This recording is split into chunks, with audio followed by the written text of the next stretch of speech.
Bismillahirrahmanirrahim. Assalamualaikum warahmatullahi wabarakatuh. Oke, baik rekan-rekan semua, rekan-rekan mahasiswa STIT Fathahillah. Kembali lagi dengan saya di sini di mata kuliah statistika yang insya Allah di sini saya akan menjelaskan terkait bagaimana cara mengolah validitas dan reliabilitas dengan menggunakan aplikasi SPSS gitu ya. Karena di minggu yang lalu kita sudah membahas terkait bagaimana sih cara mengerjakan atau cara mencari validitas dan reliabilitas gitu ya dengan menggunakan rumus gitu ya. Karena kemarin di saya sudah menjelaskan bahwa mencari validitas dengan reliabilitas itu ada tiga cara. Ada yang pertama yaitu dengan menggunakan eh, rumus manual, yang kedua dengan menggunakan rumus Excel, dan yang ketiga yaitu dengan menggunakan SPSS. Jadi pada kesempatan ini saya akan membahas terkait bagaimana sih cara menggunakan aplikasi SPSS itu, gitu ya. Oke, kita baik langsung saja eh, ke SPSS-nya gitu ya. Sebentar, saya buka dulu.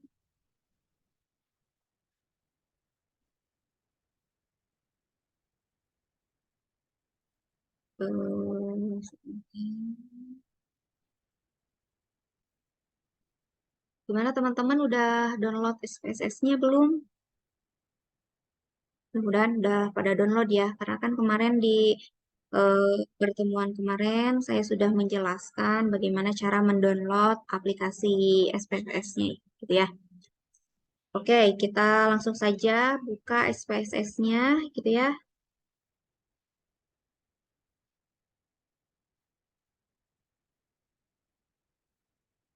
Nah, kita buka SPSS-nya. Di sini kita cari SPSS. Nah, ya di sini saya menggunakan aplikasi SPSS versi 25.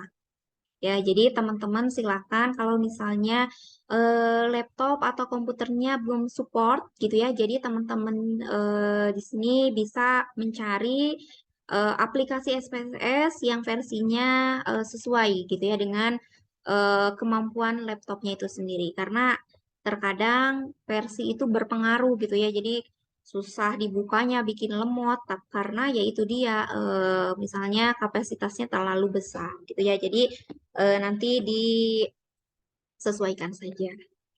Nah, di sini kita lihat sudah dibuka gitu ya.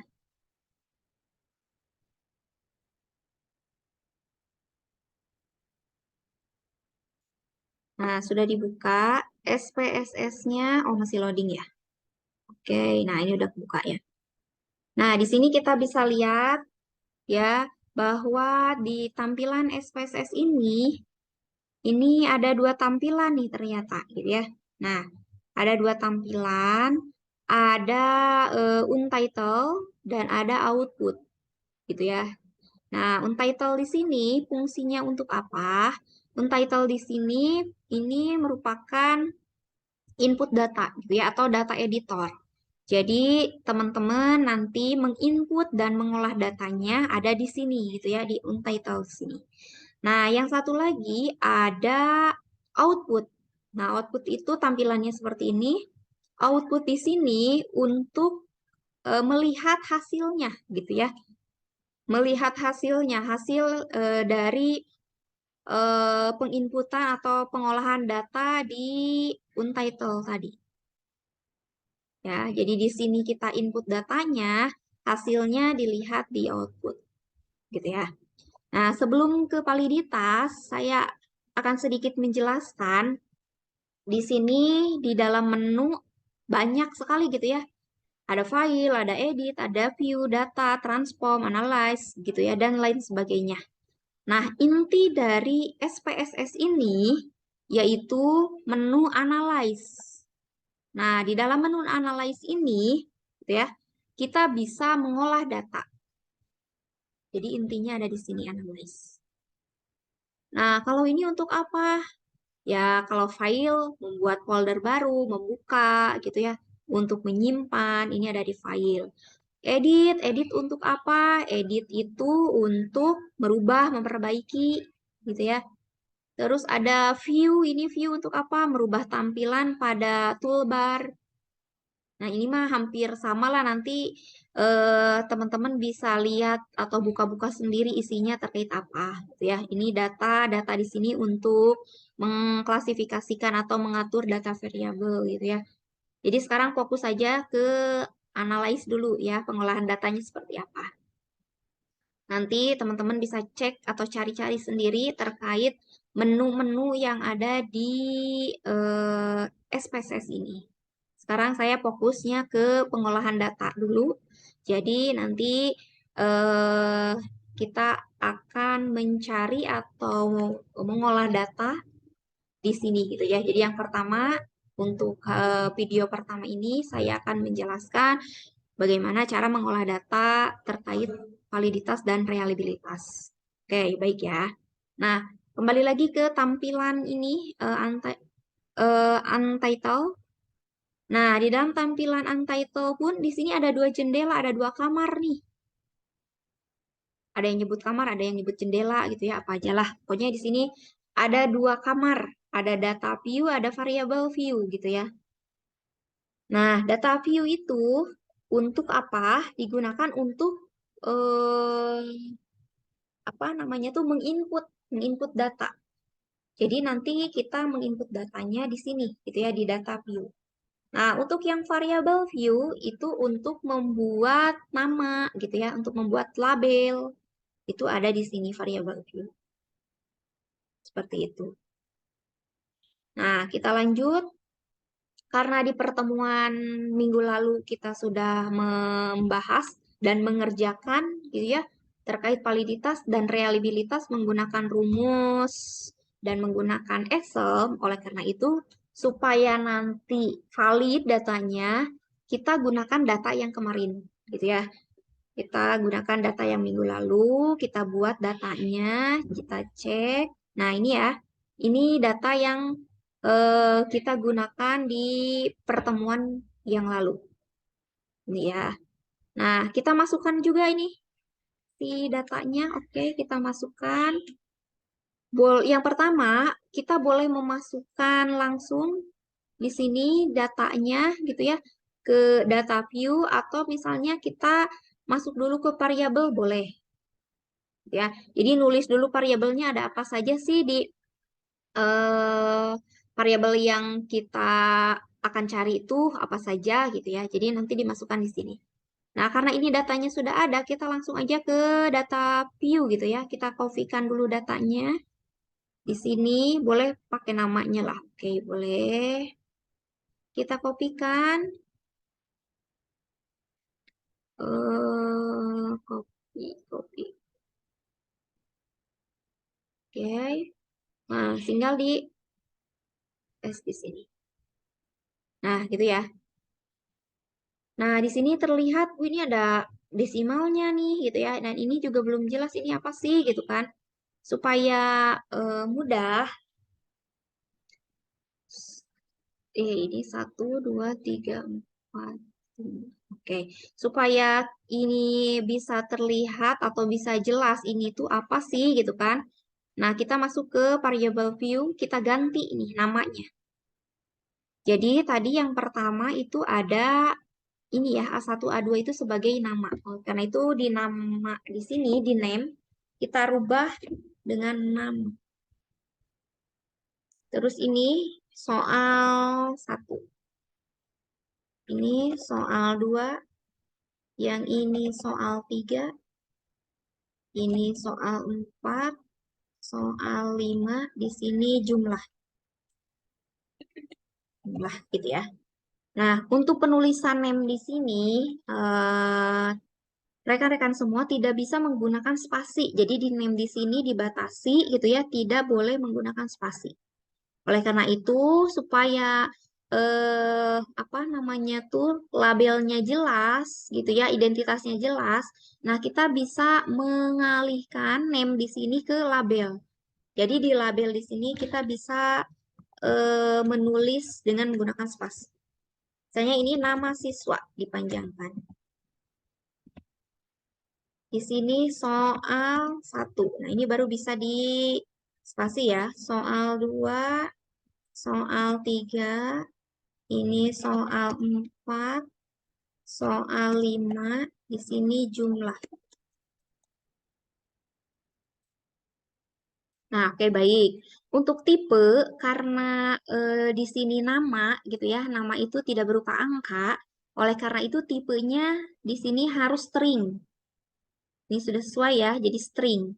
Ingat, ini bukan berupa angka, oleh karena itu dirubah namanya, dirubah tipenya menjadi string, gitu ya. Nah, terus selanjutnya ini soal 1 sampai jumlah itu karena angka, oleh karena itu di sini tipenya numerik, gitu ya. Terus selanjutnya untuk width ini nggak usah lah, nggak usah diisi. Terus untuk desimal, desimalnya karena tadi di sini kita lihat 4,00, sedangkan tadi di data Excel ini tidak ada komanya ya. Nah, berarti kita hilangkan saja komanya. Oleh karena itu, soal 1 kita nolkan, soal 2 pun sama, dan semuanya ya, jadi tanpa desimal. Nah, kita balik lagi ke data view sudah tidak ada. Ya, jadi tidak ada komanya. Oke, balik lagi ke variable view. Label sudah, ini value sudah dikosongkan saja, sesuaikan saja seperti ini. Missing juga sama, columns juga. Ini juga eh, boleh tidak usah dirubah, tapi kalau misalnya mau dirubah mau mangga gitu ya boleh. Jadi itu untuk merubah apa namanya tuh line tuh menrubah line gitu ya. Polygon tuh merubah line bisa rata kiri, rata kanan, di tengah gitu ya si angkanya. Untuk ini sama gak usah dirubah. Jadi tadi yang dirubah hanya desimal ya. Desimal sama tipe gitu ya. Nah, kita lanjut ke data view gitu ya. Untuk mencari atau untuk mengolah datanya, kita lakukan di variable view, tidak di variable view, tapi di data view. Oke, untuk mencari validitas yang pertama. Kalau kemarin, balik lagi dulu ke sini, ke apa materi. Nah, kalau di pertemuan kemarin, untuk mencari validitas itu ada 4 langkah. Ya, ada 4 langkah, mulai dari menghitung korelasi, persennya, 2 melakukan uji T-nya, yang ketiga mencari T-tabel, yang keempat baru bisa membuat kesimpulan. Nah, kalau dengan SPSS, balik lagi ke Untitled, nah kita tinggal masuk aja ke Analyze, pengolahan data gitu ya. Nah, teman-teman tinggal pilih korelat, korelat. Correlate, terus di sini pilih bivariate. Nah, setelah itu, pindahkan semuanya ke variabel. Dari tabel kiri, pindahkan ke tabel kanan variabel. Nah, setelah itu, pilih person yang ada di correlation coefficient-nya. Ini udah sesuai ya, udah dicentang. Jadi kalau misalnya nanti teman-teman buka eh, analyze-nya, variate, nah correlation coefficient-nya belum dicentang, oleh karena itu tinggal diklik aja ya. Setelah itu tinggal oke. Nah, sudah langsung terlihat ini person correlation seperti yang di rumus tadi yang ini ya, correlation atau personnya. Nah, di sini sudah langsung terlihat tidak usah menghitung. Korelasinya personnya 0,5. Coba cek di perhitungan yang kemarin, sesuaikah?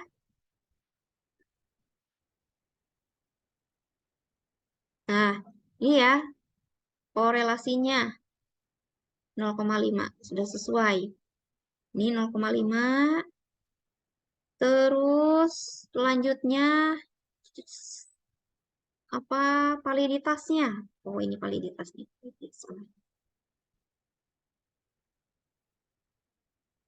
Nah, validitasnya. Validitas yang pertama, nah lihatnya itu di signifikansinya, di sini ya. Nah, di signifikansinya. Teman-teman bisa lihat di sini, di jumlah 0,005. 0,005 itu valid atau tidak. Kalau kemarin kita melihat valid atau tidaknya, nih ya, membandingkan antara T hitung dengan T tabel. Tapi kalau di SPSS, teman-teman bisa ngeliat bahwa valid tidaknya itu kalau seperti ini. Yang pertama, signifikansinya kurang dari 0,05 maka dikatakan valid. Kalau lebih besar dari 0,05 itu tidak valid. Gitu ya. Nah, kita cek misalnya tadi soal nomor 1. Soal nomor 1 signifikannya 0,005. Berarti bisa dikatakan kurang dari 0,05. Jadi, karena kurang, keterangannya valid. Nomor 1 valid. Kita cek. Sesuai ya, valid. Sekarang misalnya soal nomor 5 nih. Soal nomor 5, persen korelasinya 0,5. Nah, 0,559. Di sini 0,56. Ya, dibulatkan lah ya, beda sedikit. Terus, kita lihat signifikannya. Signifikannya di sini 0,001. Berarti artinya valid gitu ya, karena kurang dari 0,05. Oke, sama ya, sesuai. Valid. Kita lihat lagi nomor 4, validkah? Nah, ini 0,000. Berarti kan kurang dari 0,5 ya. Otomatis valid. Seperti itu. Ya, nah, ini cara mencari validitas menggunakan SPSS. Tidak sampai 1 jam ya, tidak berjam-jam. Ini hanya cukup berapa ya? 10 detik, 1 menit. Oke, nanti bisa dicoba di rumah masing-masing gitu ya. Selanjutnya untuk mencari reliabilitas. Tadi validitas, sekarang reliabilitas. Nah, di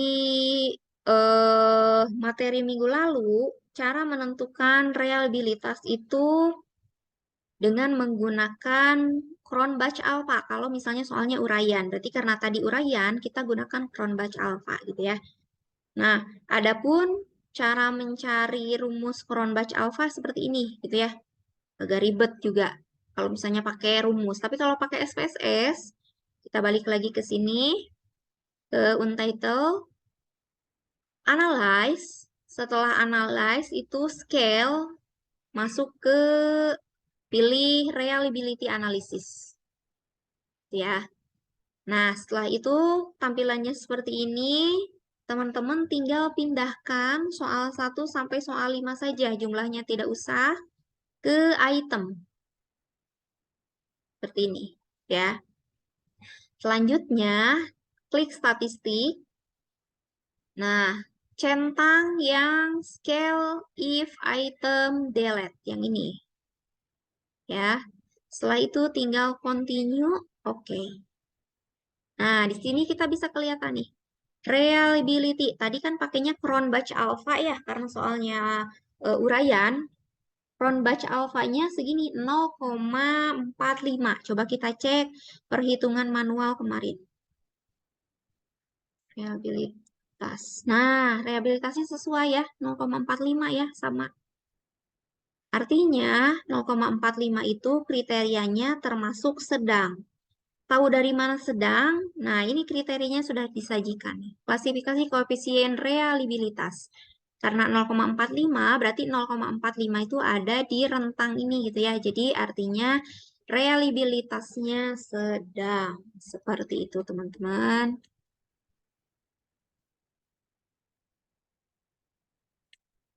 Gitu ya. Jadi tadi terkait validitas dan reliabilitas dengan menggunakan SPSS sangat mudah sekali.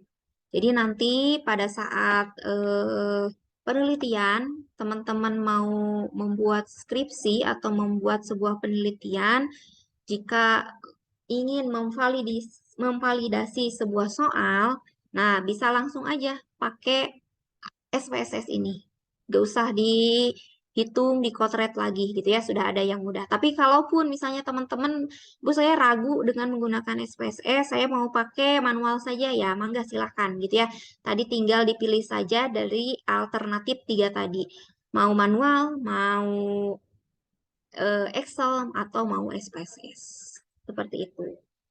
Oh ya, satu lagi, misalnya ini Bu, outputnya apakah bisa dikopikan karena kan di skripsi misalnya harus dicantumkan, bisa ya. Jadi ini tinggal diklik, klik kanan, tinggal copy, gitu ya. Nah, misalnya masuk ke Word, kita tinggal paste aja. Tuh, udah ada. Seperti itu. Ya, oke. Sampai sini dulu teman-teman semua. Mudah-mudahan eh apa yang sudah dipaparkan barusan terkait penyajian atau perhitungan validitas dan reliabilitas dengan menggunakan SPSS bisa dipahami. Jadi kalau misalnya nanti ada yang mau bertanya lagi terkait penggunaan SPSS ini, ada yang belum paham, boleh ya. Jadi nanti bisa ditanyakan di eh, apa kelas perkuliahan seperti itu.